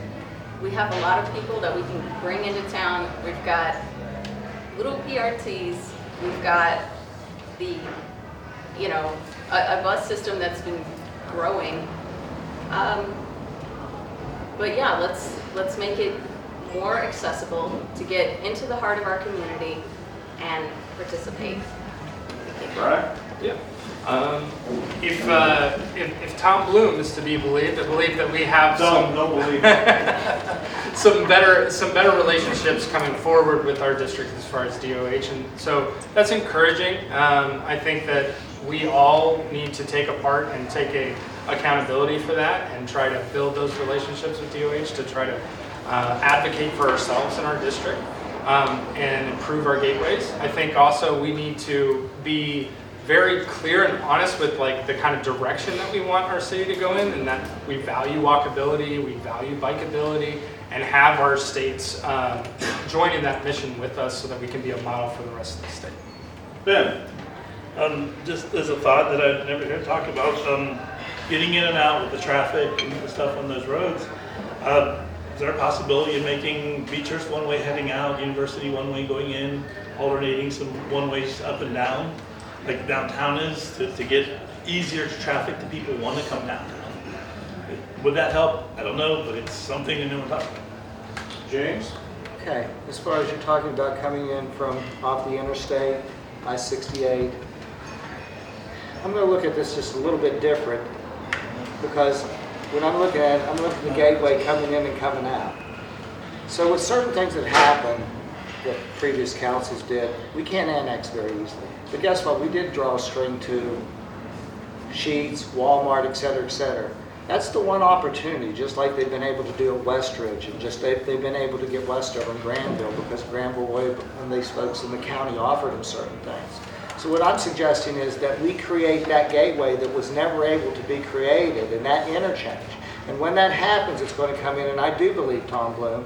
And what's going to happen, we're going to get the interchange at 73 and 119 done, and then if we continue down Don Knotts Boulevard, we're going to create what we have, and there was mention about traffic this way, that way, but what the university is working on right now is that, and they've been working on it, is the intersection of Campus Drive and reconfiguring that and things. So what I think is that we're working on those certain things, but I need to look at it, and I want to look at it as the bigger picture, as that gateway presents us the opportunity to grow more than that, which we don't really have. Thank you, James. Louise? Are we talking about coming into town, or? Well, the question does go on, It's about talking about roads. coming in from the Coliseum. Also, I think you were talking about looks Don along, Knotts Boulevard. yeah, they talk about Don Knotts Beechurst. Boulevard and Beechurst. They talk about Mon Boulevard. It goes on for a while. I just shortened it a little bit, but You just take come your up with- favorite entrance coming into town. I like coming into Star City. Star City. I don't really know a lot about what's going on with are they talking about making more overpasses or roundabouts? They're asking you what your plan is. Well, I have to say, I haven't gotten into that part yet. I've been really thinking more about the homelessness and the other stuff. I haven't got to it. I do know the roads need some. I mean, I think everybody knows that, so. FTDR. Yeah. Danielle, coming into Morgantown, particularly Beechurst Avenue and Don Knotts. I think it's funny that those are the two that are mentioned because I think that those aren't necessarily the worst we have. But there are plans for widening Beechurst and, as James mentioned, the reconfiguration of Campus Drive. Coming down Don Knotts, we're looking at the 73 intersection. Thank you, Commissioner Bloom. We have plans for the park along Don Knotts by the dam there that would really make that more of a welcoming entrance. Like, these are the kinds of things we care about as a community. We are active, we love our green space, things like that. The entrances that I'm more concerned about, honestly, are the ones that don't necessarily have a plan right now. Route 7 is awful, as Marley mentioned. We are working with DOH to try to get some concrete on some of those big turns so that they are not quite as bad. They may be willing to help us out with that, which would be a great step. That's really where it gets really bad. I think Willie Street is the worst entrance we have. Does it look like you are coming into a great city when you drive down Willie Street? I can only go there and clean up trash so many times. So during the That's where Richwood, Danielle started. that's what I do. where During the Danielle Richwood started. redevelopment, we are looking at reconfiguring the entrance from the Mile Ground into downtown because that to me is just a disgrace. This says to Brian Butcher. So Brian, Hi. it says explain DEA, diversity, equity, inclusion. DEI? DEA. Yeah, it's DEI. Explain what it is? It says it. Okay. Explain. I mean, Explain that in 60 seconds. sure. No problem. I think it's an initiative that a lot of people are taking under. Most major companies are taking under, but it's just making sure that everybody has a seat at the table, that everybody is heard, that we are using our resources in a way that is equitable for all people of all genders, all people of all races, all people of any persuasion, all religions. And I believe that that has been a focus of our city and should continue to be one. And that's the kind of city that can promote economic development. You each get a crack at it. DEI. Just to me, the- Well, it does say to Brian Butcher specifically. Ben, you want to take a crack at DEI? When he said that, that's what I assume. That's to bring, so everybody has the seat at the table there. And I only support policies that include everybody. I don't single out people or exclude people. I don't believe I've never been like that. So things that are inclusive, that we shouldn't have anything that isn't inclusive. People choose not to use something, that's fine. But I only believe in inclusive stuff. It should be for everybody. Shouldn't single out anybody that it's for and single out anybody that it's against. James? Well, everybody gets to play Little League Baseball, right? That's the Right? rules, yes. Guess what? We include everybody, right? Isn't that how we're supposed to be? What I think is happening is that, boy, I said I wouldn't do this, but I guess I am. We used to be that we had the middle class and we had the people in the middle, and I don't just mean the middle class, I mean people, okay? And we had like 80% in here and 10 to each side. Now it seems like we're getting more and more divided, okay? So somehow with that getting divided, somehow some people don't feel they're included. But guess what? Who is it that doesn't feel they're included? You understand what I'm saying? Who's pushing the agendas? I don't know that for sure, in the sense that what I'm saying is that if we are going to work together, and I'm only talking about this community, because what I said is, I'm not running for president. I'm not running for governor. I'm running for city council in the city of Morgantown. So all this national stuff and all this stuff, guess what? That's off the table for me. I want WVU. I want a county commission. I want our partnership. I want the city. I want us to work with the other sister cities, Star City, Westover, and Grandville. Those are the things that I'm actually concerned about. If we can work with those people, guess what? Everything else will take care of itself. Please. I want a community that everybody feels welcome in. Yes. And if we, I just want a really good community. I want everybody to like each other again. Yes, thank you. It just seems there's a lot of division. So. Danielle? The diversity of Morgantown is Yes. what makes people want to come here. It makes people feel welcome here. We strive to be a welcoming and inclusive city, and that is why we are gaining population when most places in the state are losing it. And I think the state needs to kind of get on board and recognize that we're not in a position where we should be excluding anybody. And Mark? It's a very simple issue. Morgantowners should have a voice in their city and should be treated with respect and dignity. And it's another thing with businesses. I interrupted you. I'll finish. Go And ahead. it brings businesses in here too. I mean, my business, I would have never opened my business in any other city but Morgantown. You got a lot to Maybe offer. Charleston, but I felt safe here because I wanted to make my business, I wanted to make the people feel safe and welcome. And I felt that in Morgantown. And when we include everybody here, I think it's good. So. James? So I want to go back to Marley. I wanted to let her finish her Oh. thought. Did you finish your thought, Mark? I did finish my You thought. finished your Thank thought. Sorry, I didn't. I thought maybe we jumped in. Well, here is James, you said you're about city issues. Here's a city issue. Is there a plan to expand the type of street signs in the downtown area? The question goes on, downtown signs are well lit, large, and easily readable. The intersection of University Avenue and Patterson Drive, you can't see the signs. Are you talking about motorist signs in the sense that? I would say the street signs that are lit up on top of by the stoplights. Well, it's very inconsistent. So where's the plan? You get what I'm saying? So as far as that, you're exactly right. There's dark places. There's places with no light. I can go into my neighborhoods, and it's very, very upsetting to me that we've never been able to invest in our neighborhoods. We've talked about a lot of downtown. We've talked about a lot of this. There's been so much money invested in Sunnyside, and look at it. But whatever money has been invested into our neighborhoods. So as far as that goes, that's the kind of things I'd like to see. I'd like to see street signs. I'd like to see lighting in our neighborhoods that would show up and be there so that we would feel safe within. And as far as some of those signs we probably control, I thought you were going to talk about the signage and the signage ordinance in the city of Morgantown, which is basically non-existent.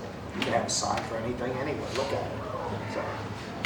Signs. Let's just expand it out. Signs. I could just speak for the people that, when I walk to their houses in the 3rd Ward, they talk about having some stop signs at it and things. So I'm going to really work hard in my 3rd Ward because they're asking for certain things and signage. So. Danielle? A little over a year ago, I moderated a few downtown forums, and wayfinding and signage was something that continually comes up. So I am not on the design committee with Main Street Morgantown, but that committee is working with the planning department and the engineering department of the city in order to get a comprehensive and cohesive sign plan for the entire district. Signs, Marlon. I'll take this in a little different direction. There's a signage issue that we haven't been discussing. And it's an issue that brings down the morale of the city, that makes it look like it needs to be shined up a bit. We have a lot of aging signs of various sizes and types that really don't need to be up anymore. Signs that were designed for temporary use. And our planning commission has not been working on this issue.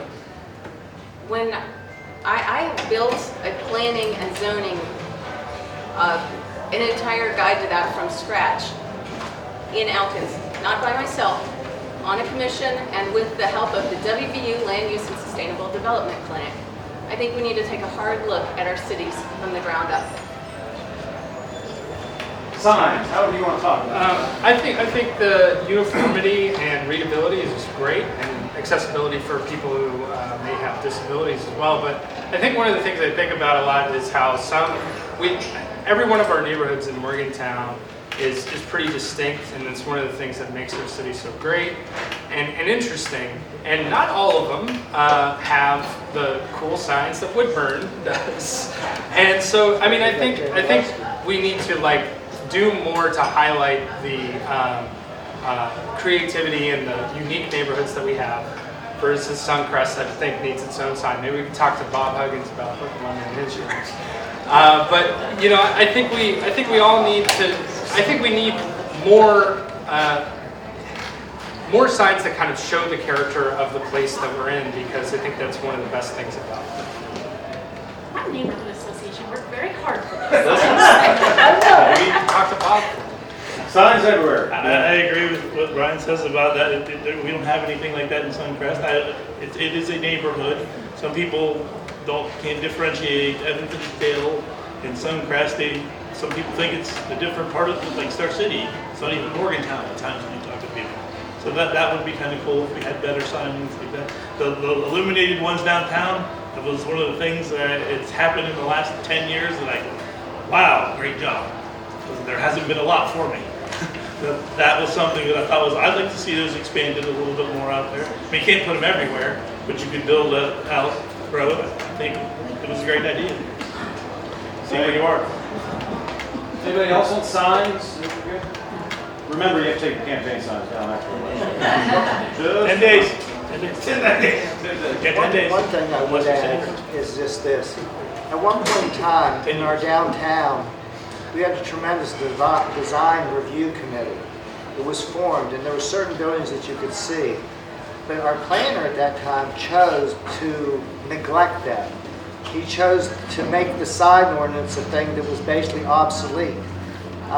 The way signs work in your downtown is that you're supposed to have limited to certain sizes and such, but guess what? If you were downtown with this building, everything on the inside is visible and can be seen, and you can advertise anything.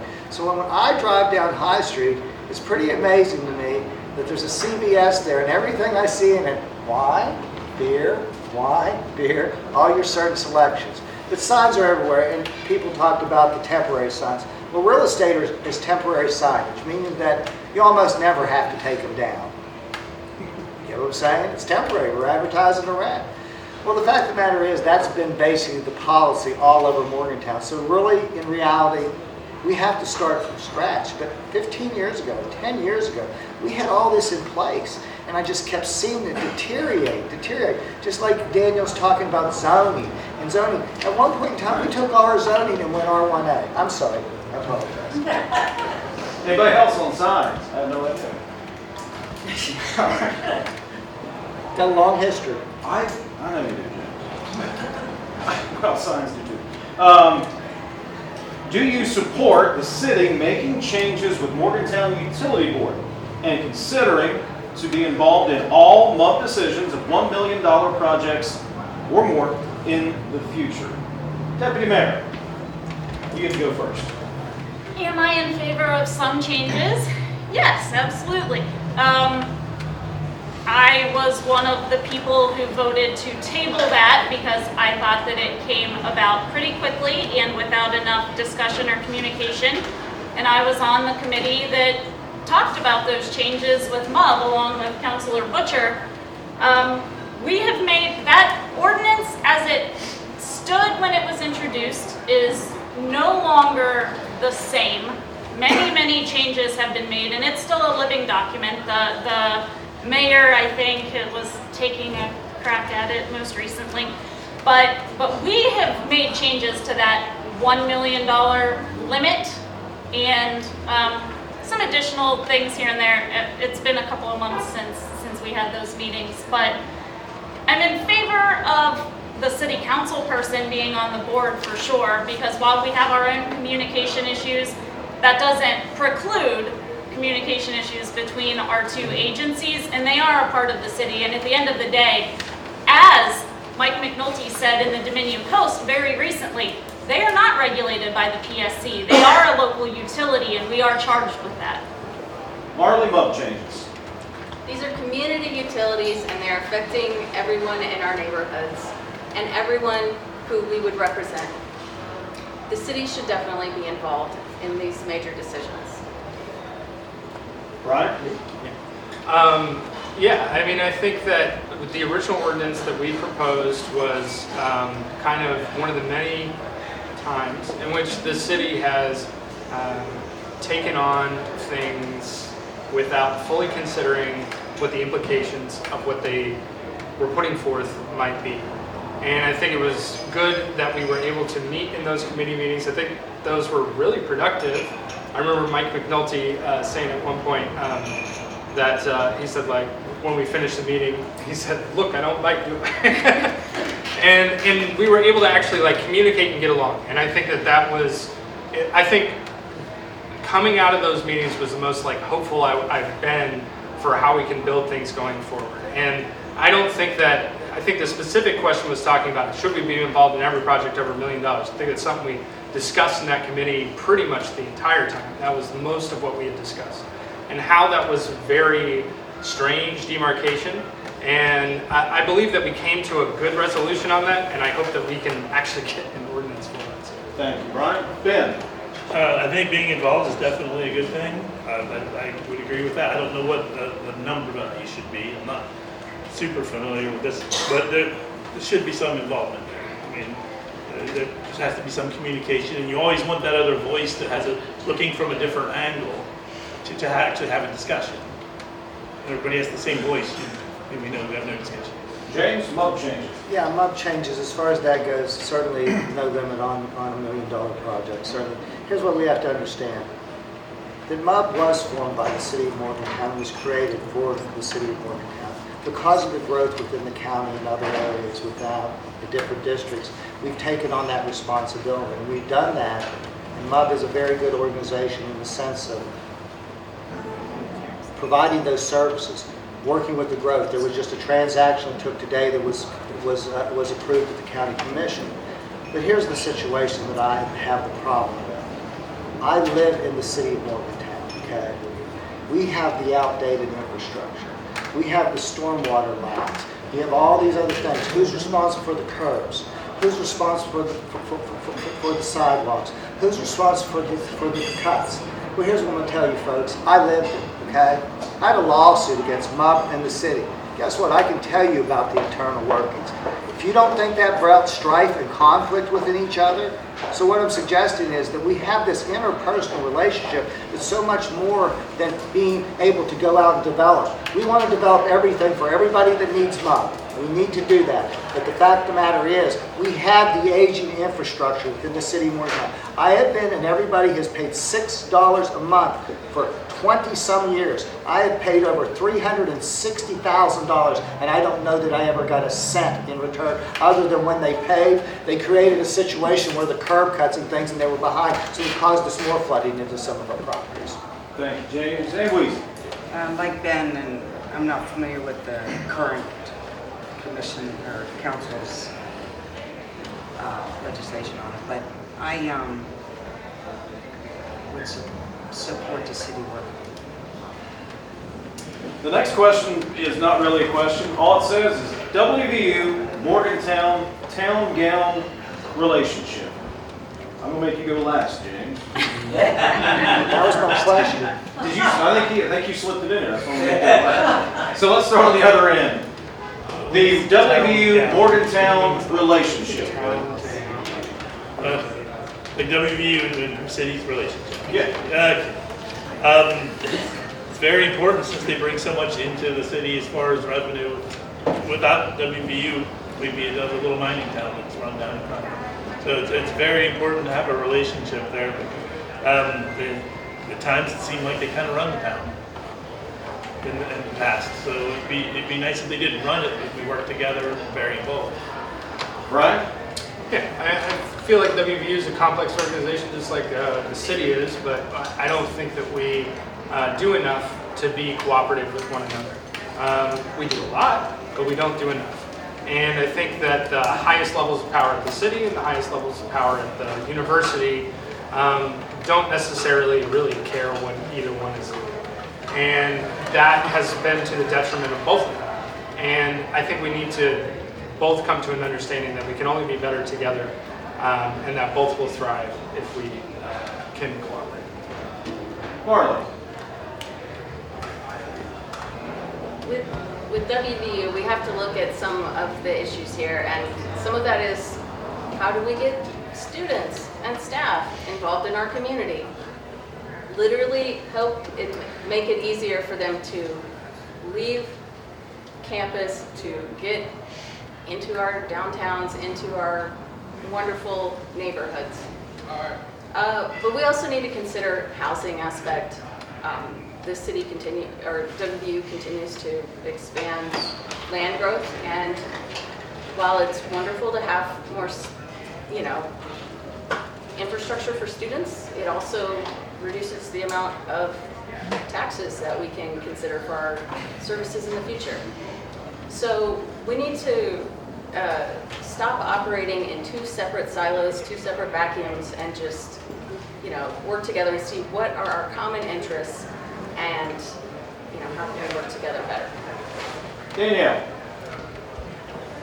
To be frank about it, it's a love-hate relationship, right? Like, no one wants to admit, the city feels strangled by WVU. They keep buying property, taking it off the tax rolls, which puts the city in a worse position. But we also recognize that Morgantown would not be what it is without WVU and its employment and its student base.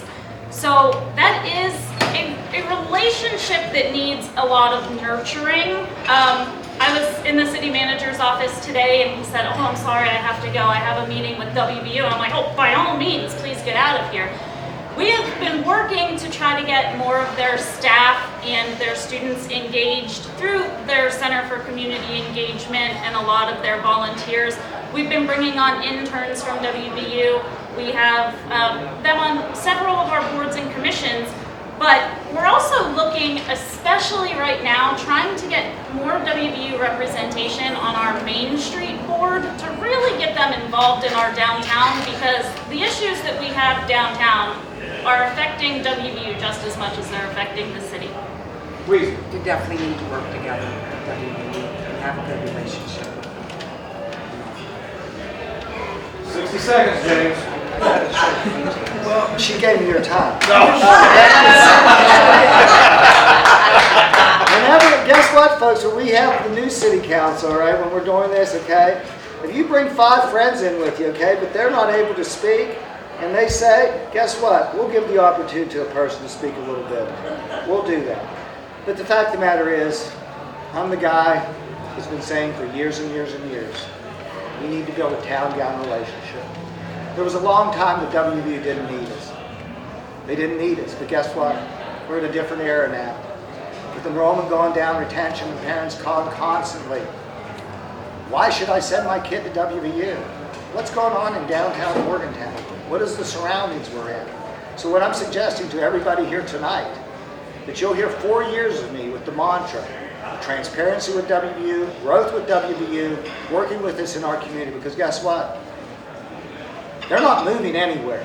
They're not going anywhere. We're going to be here. We need them. They need us, and their resources can present to us.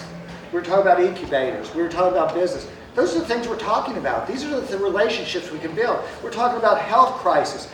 My golly, in the state of West Virginia, we have the resources of the 2 largest health corporations We can't do things here. We can't work on mental health. We can't work on addictions. We can't work on these things. We need to partner because guess what? We have the largest resources. We have the university. It's a purpose university. We have Mountaineers Go First. They're a tier 1 university. What can I say? I'm asking them. I'm pleading with them. I'm begging them. Anybody in this room that has contact with WVU, I need the administrators. I need the top notch. I need the board of governors. And it's not me that needs it. It's the city of Morgantown. But when I say I need it because what I'm saying to you is I have been working on this for years and years and years. And guess what? They're finally ready, I think, to come to the table. So let's all work and play ball and play good in the sandbox. Dave, could I just quickly, I don't want to discount the fact that there are hundreds of WVU employees, department heads, literal pieces of colleges at WVU that contribute so much to our city, to our boards and commissions, to the vibrancy of our community. And I talk to them all the time, and there's tons of them that want to be involved. So I want people to understand that they are very involved. I think what the issue that James is saying, and I'm saying as well, is that it's more about the power dynamics and about how we're trying to trade tit for tat instead of working together. One more note. Go ahead, Mr. Mayor. We talk about students as a resource, but we don't talk about alumni, recent alumni as a resource. We don't have the affordable housing for them. These students are at a top-notch research university, learning the latest and greatest, and they should be building their businesses here, building their careers here, putting down roots with their families here, but they have no place to live that is affordable.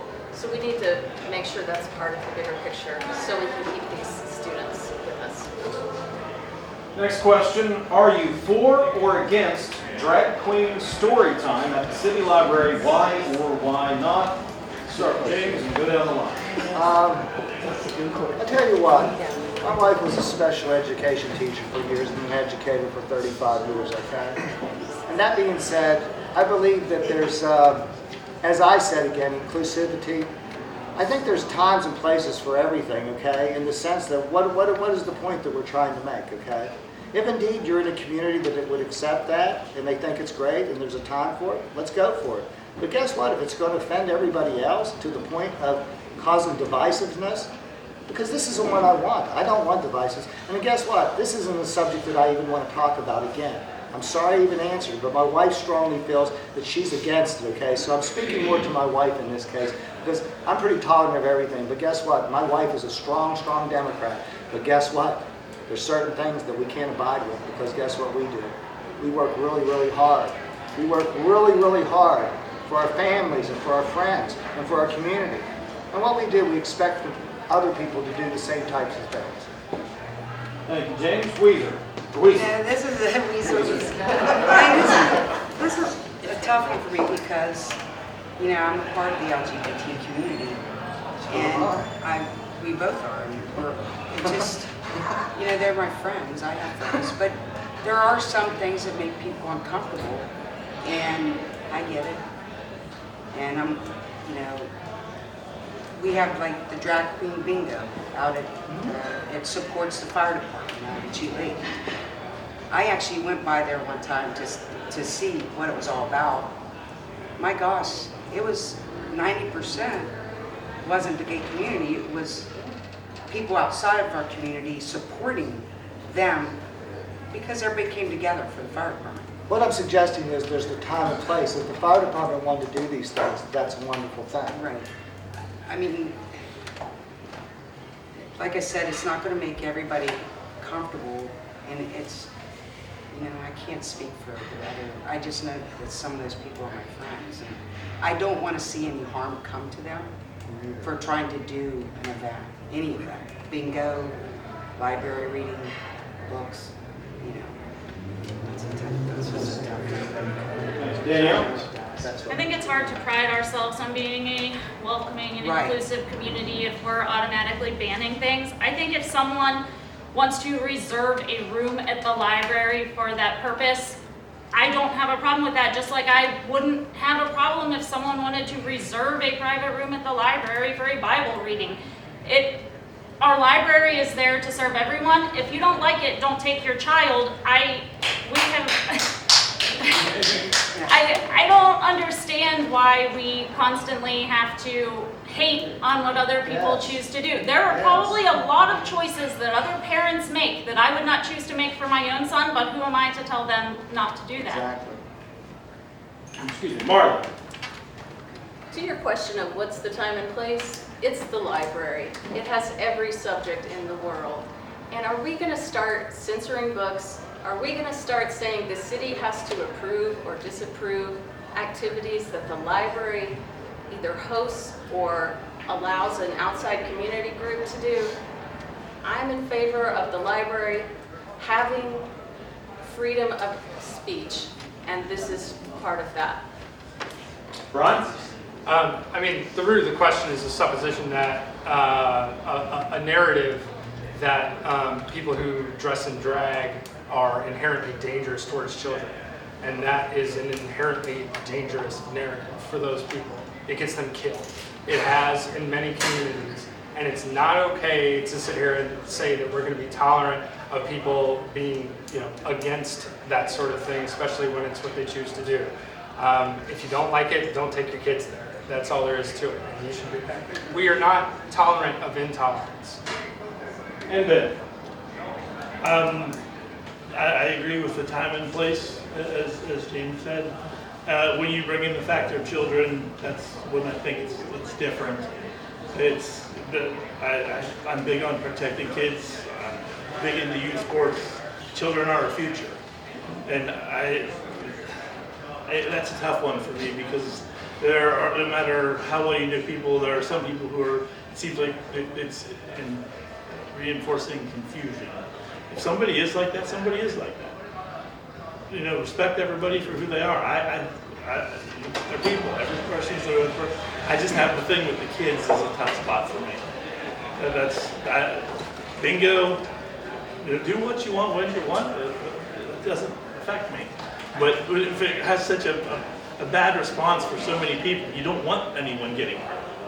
And that's people that don't like that. They have their opinion too, and their right to have an opinion. But like you said, they have the right to not go. But it is a city thing, and a lot of people are still uncomfortable with that. And for me, I'm a little iffy with the children thing. It's kind of, other than that, whatever. It's cool. I've got a follow-up from a previous question regarding our discussion with the police department, and specifically your answer, Marley. The question is, why does it matter how many bullets a cop has if you call the cops for... All right, I'm sure. Do you want him or her to be armed, is the question.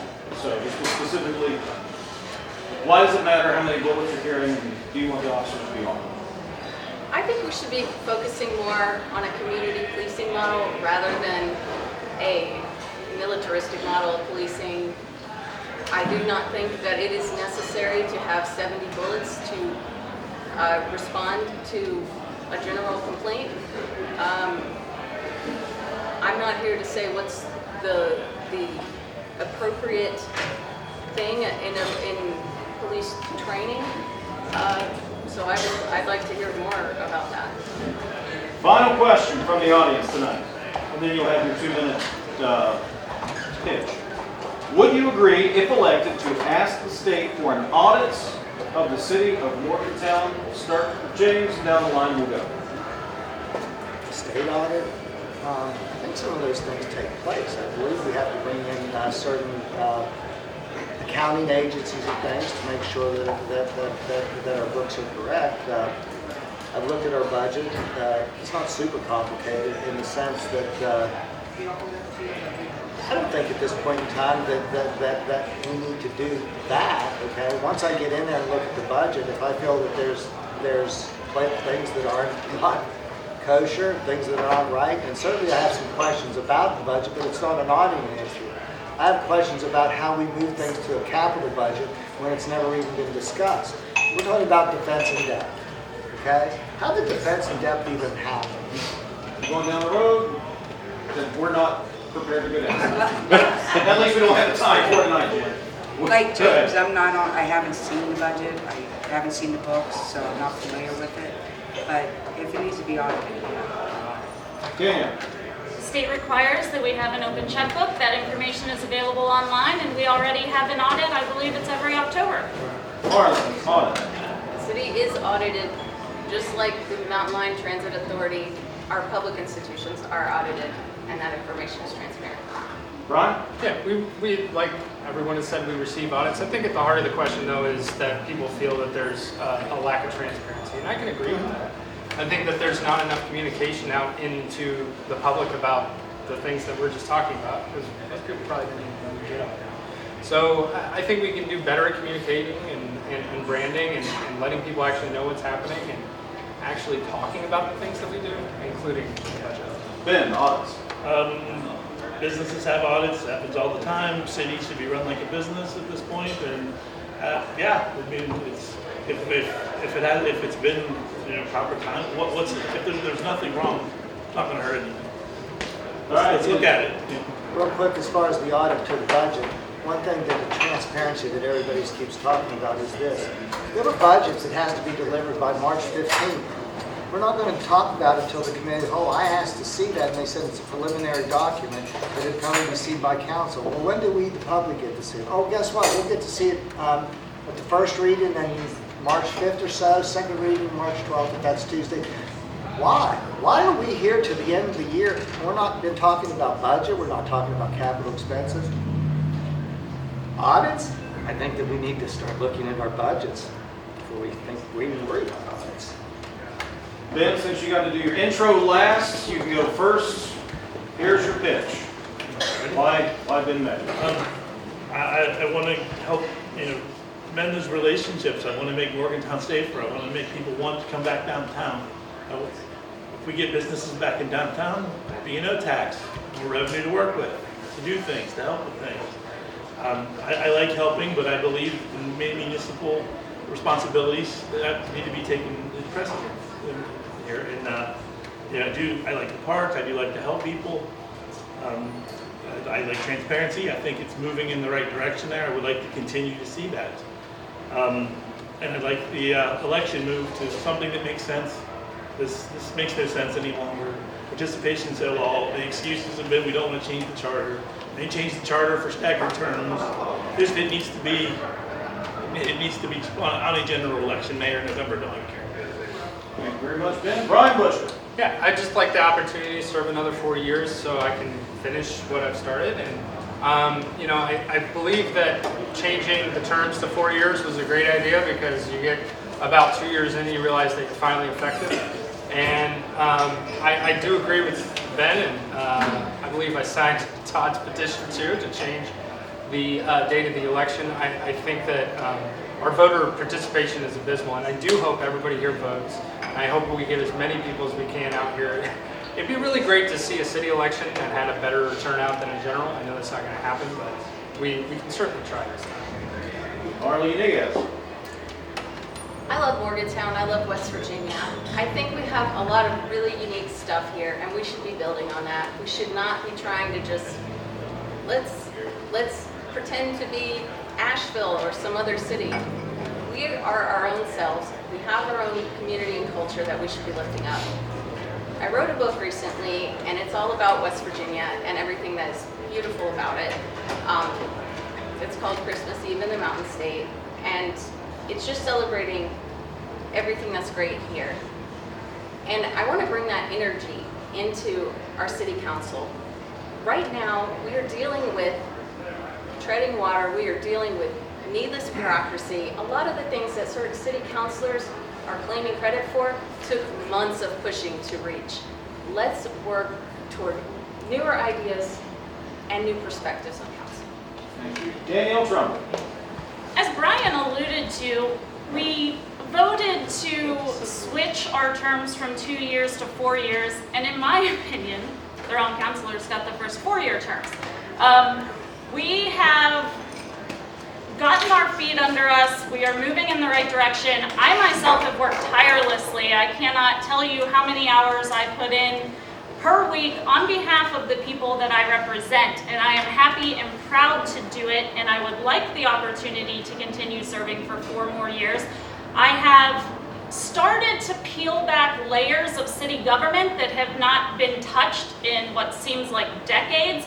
And I'm making real progress there on the transparency and accountability and responsibility that has really been lacking in recent iterations of council. So I would like to continue that, and I'm not sure with a huge turnover of the 4 that are up for election right now, that will be possible to continue. Louise Michael. I realize I'm not a great group speaker and I have a little problem with that, but I'm really good at one-on-one and I'm good at listening to people, and I'm gonna be really proactive, and I wanna learn and educate myself to do whatever we gotta do to make it better here. So that's all I have to say. And James Giuliani. I gave you Folks, Card ready. we need change.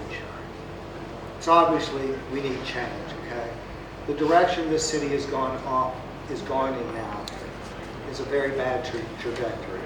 But you know what it takes? It takes 4 votes. It takes 4 votes. Right now, we know what we're up against, okay? Because what we know is the problem are the people that will still be on council that aren't running for election right now, okay? So we have to make the decision, who are going to be the best people to put in these places, all right? Who are going to be the best people that can work together to bring us 4 votes? Can we transform the folks that are in there now to see the right direction? Well, I'm a person that sees the big picture, okay? There's a lot of people that can look at this and they can look at this and talk about sidewalks or doing this and that. But I look at a big vision. I look at what we can be as a community, what we can be being partnering with the folks that I talk about here in our community. So the reason I came back is this, that I feel that I can offer something to the city of Morgantown, a leadership, a voice, like others have done in the past, like the county has with certain people, that certain people have these voices. If we, the city of Morgantown, don't create our own voice, we promote ourselves to be the best we can be. Well, that's what I want to do for 4.5 years. I don't really believe that I have a challenger. I believe that Joe is probably a nice guy, okay? And he can be a neighborhood guy, and I'm hoping that Joe will work with me in the First Ward District, because as we change the voters from the general election to the general election, whether it be in May, November, I prefer May, we're going to change it, and possibly it's going to be districts that we run from the First Ward, we run from the Second Ward. So what I look at is the city as a whole. But I look at my neighborhood, and so I look at somebody like Joe and I say, Joe, learn. Because here's the deal, folks. I don't plan to be here for more than 4 years. I want to be here 4 years. If I can accomplish things to move our community forward, for us all to work together, but guess what? We have to bring in other leadership. We have to groom, and we have to learn, and we have to do those things, just like the folks mentioned about the 2 years. But guess what? I really don't believe in the 2 years. I'm ready right now. I've been ready for years. I left this community. I changed my voter registration back here because guess what? I care. And as I've told everybody, I got 2 plans.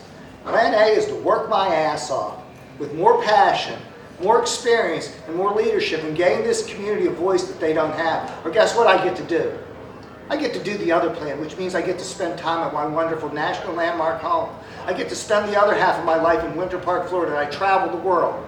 Which one do you want? I'm going to ask you. I want A. I want Plan A, so please support me, okay? Because we will make change. I will make change, and we will make change, and we will work together. Thank you, James. Your city council candidates, everybody.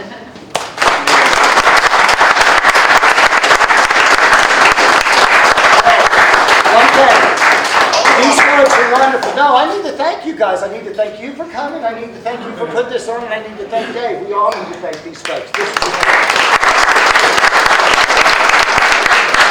We got to thank Cindy for the daunting task of trying to keep things on. But we want to make sure to thank Bartini. They allowed us to use this space at no charge, to bring people in. If you've never visited here, please do. The food is great. The owner's a wonderful gentleman, so please stop in. Candidates, it's tough to throw your hats in there. thank you. We do appreciate it all from all of you. I know it's a pain in the butt. And these people are tough. So you guys all did a great job. And again, thanks Dave Wilson. Appreciate it. Thank you guys. Please get out to vote.